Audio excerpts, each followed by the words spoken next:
Where do you begin? Where do you look? Like an ancient battlefield, the ground is silent, though people still move in familiar places. Now on this field, Negro and white run together, remembering not how it was in Little Rock, Arkansas in 1957. Perhaps it is best for those today to look where they are going and not where they have been.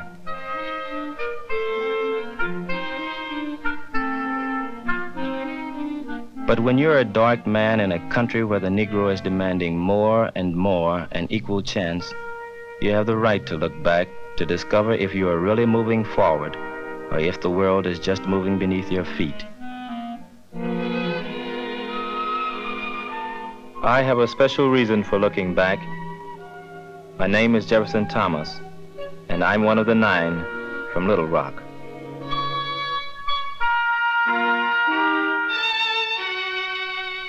There is nothing strange in seeing 9 American children walking to school on a September morning. But this was a special morning in a special part of America, a place where Negro children had never gone to school with whites before.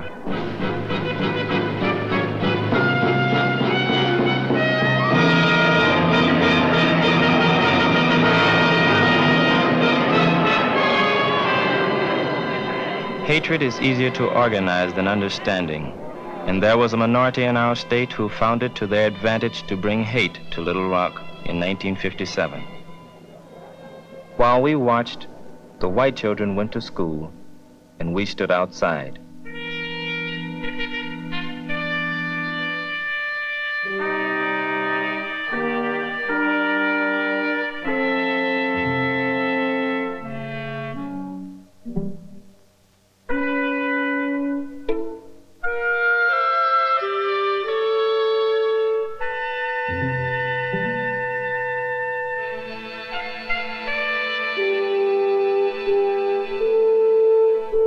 We had been taught in school that we were a nation under law, and the law said segregation was wrong.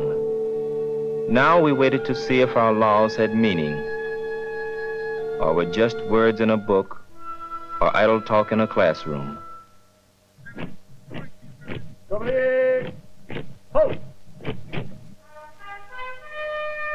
On September 27, 1957, President Eisenhower sent 1,000 men of the United States Army to carry out the law. The Supreme Court of the United States had said, "The entire strength of the nation may be used to enforce, in any part of the land, the security of all rights entrusted by the Constitution." And that included my rights and the rights of 8 other Negro Americans who wanted to go to Central High School in Little Rock, Arkansas.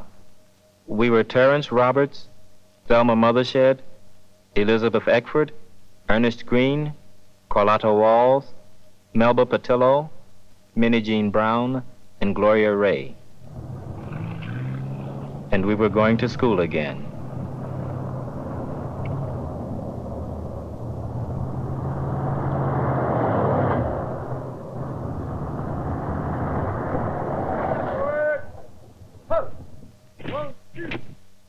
Obviously, in this town of 100,000, there were many who didn't like what was happening. But as we looked at the soldiers, we knew there must be millions of others who thought we represented something important.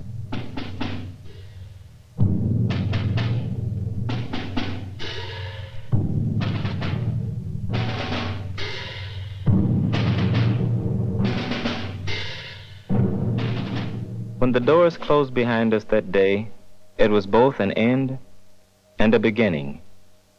From that moment on, we would be watched, not only by those who looked at us as strangers, but by those who wondered if we would live up to our new opportunity.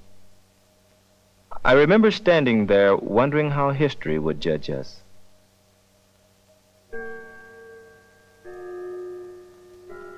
It's been 7 years since that first day. What has happened? Where have we gone? What have we done? I was the oldest of the 9, and perhaps the least serious. I came here to Southern Illinois University after graduation. At first, I thought I wanted to be a nurse, but I was too outgoing for that. Now I know I want to work in a newspaper, to be a journalist, and to write. More than anything else in the world, I want to write. This year, I took a job in the university newspaper. I work as a reporter, 20 hours a week after classes. There's no substitute for writing under pressure, to have to get the story out and to make it good. I remember the reporters who came from all over the world to cover the story of Little Rock. To be able to take a story like that and to put it into words is something I've always wanted to be able to do. Someday, I'm going to write a book about what happened in Little Rock. But first, I've got to learn more about writing and about the world. And you can do that best in school. Teachers like Professor Simon have helped me to grow up. He's a man who makes you want to go to school forever. But I'm going to work after I graduate. I've applied to 2 newspapers, and one has already offered me a job.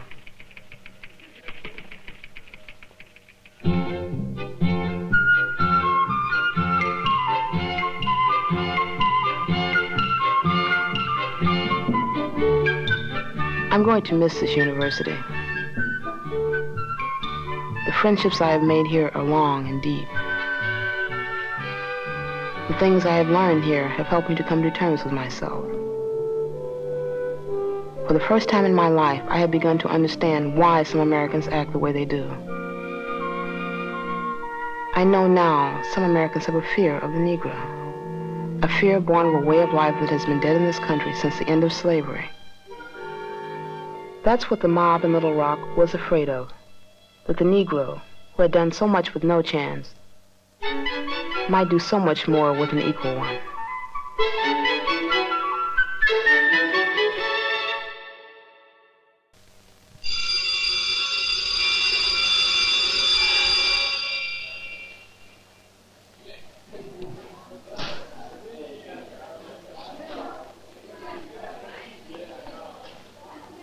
It's been 4 years since I stood in this hallway and watched the faces moving from class to class. None of this would seem strange to us now, for we all went on to colleges where there were more whites than Negroes. Except Elizabeth. She went to Central State College in Ohio.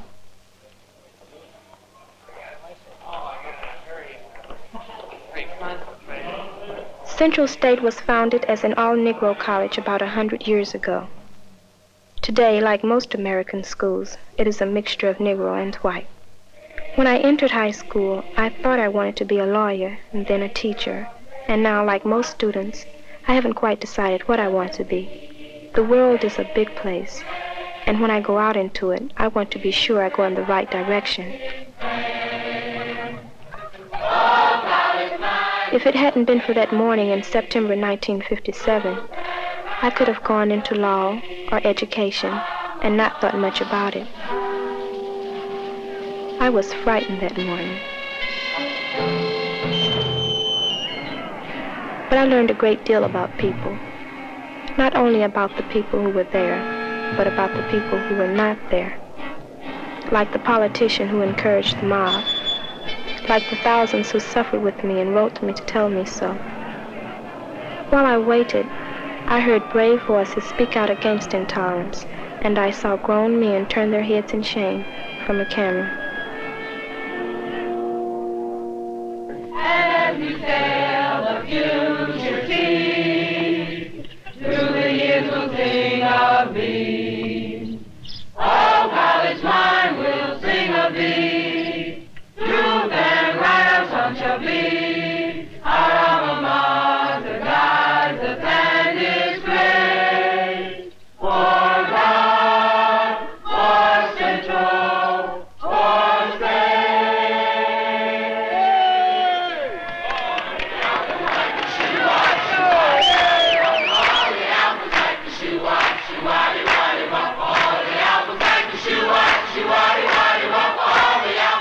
Central State is a Negro college that opened its doors to whites only 17 years ago.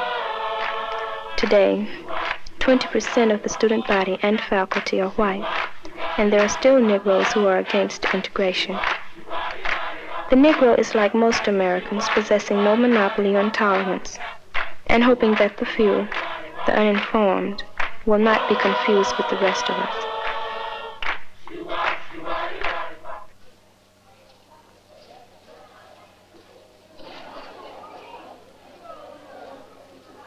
4 years ago, a Negro walked this hall in fear.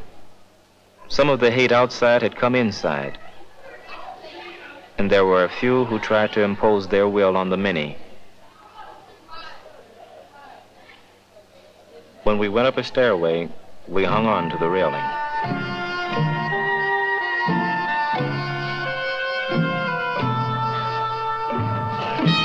Can I help you? I'm looking for Miss Poindexter's room. She's in room 214. Thank you very much. Anytime.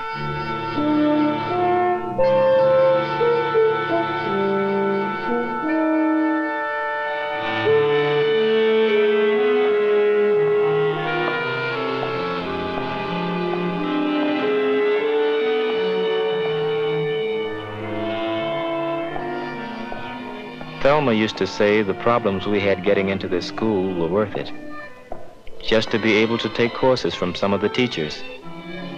It's not surprising so many students like Thelma wanted to go into teaching.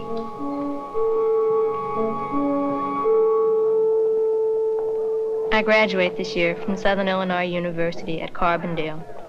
Going to college is a tradition in my family. That's why I applied for Central. I wanted a good high school education. I wanted the best training I could get before I entered college. Aspirations are very personal things, but I think I can state mine simply. I love to teach, and I love children. Children are happy, moody, difficult, and wonderful. They accept me for what I am.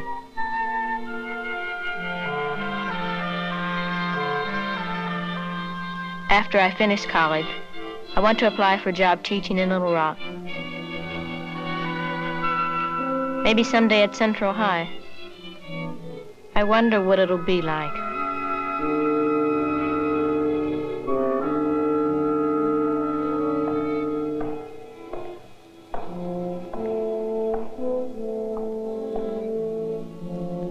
Thelma, Carlotta, and I had Miss Dunn.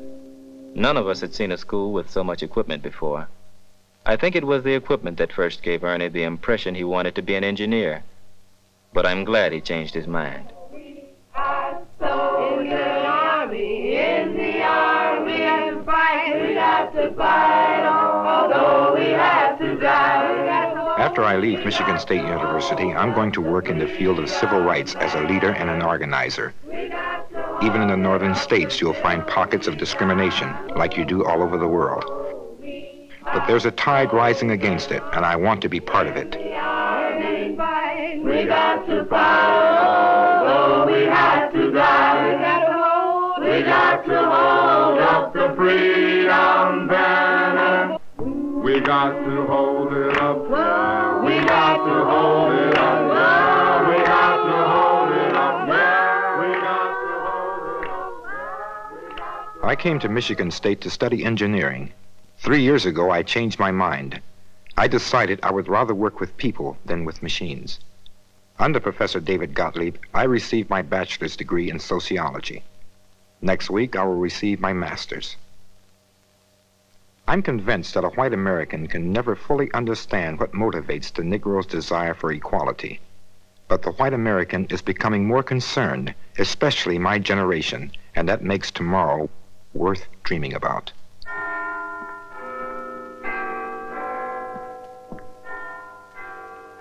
The American Negro must protest, and he must also build understanding by searching for the truth. The tools for truth in science are now becoming tools for truth in human relations.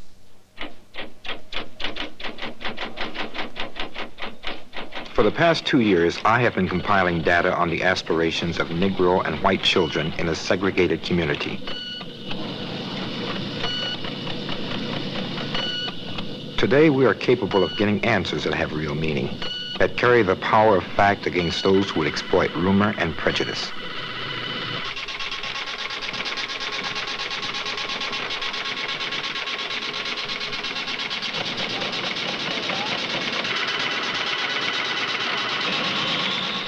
My research is just one part in a quiet revolution that's taking place in America. It's not alone a revolution in technology, but a revolution in thinking. A revolution that says man, no matter how humble his birth, what color his skin, must be permitted to go as far as his mind and his aspirations will take him.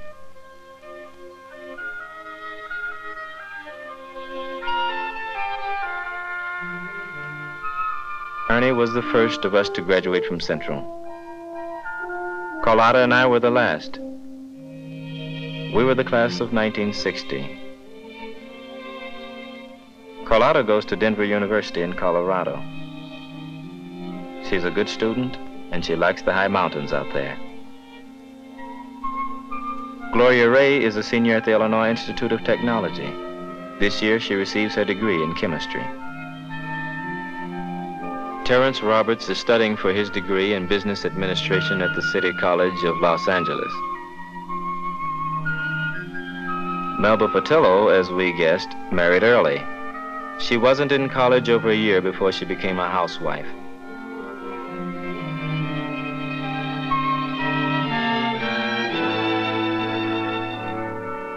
And me, this spring I take an exam to become a certified public accountant.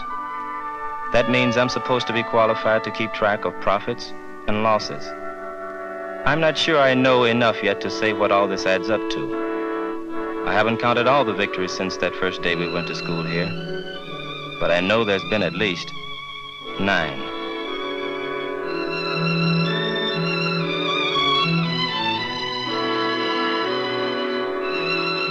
In Little Rock, there's a slow bridge taking shape over that chasm of intolerance and ignorance. It's a bridge that's going to be built by us and by our children. Before it's finished, we're going to have our problems. But if Little Rock taught nothing more, it taught all Americans that problems can make us better, much better.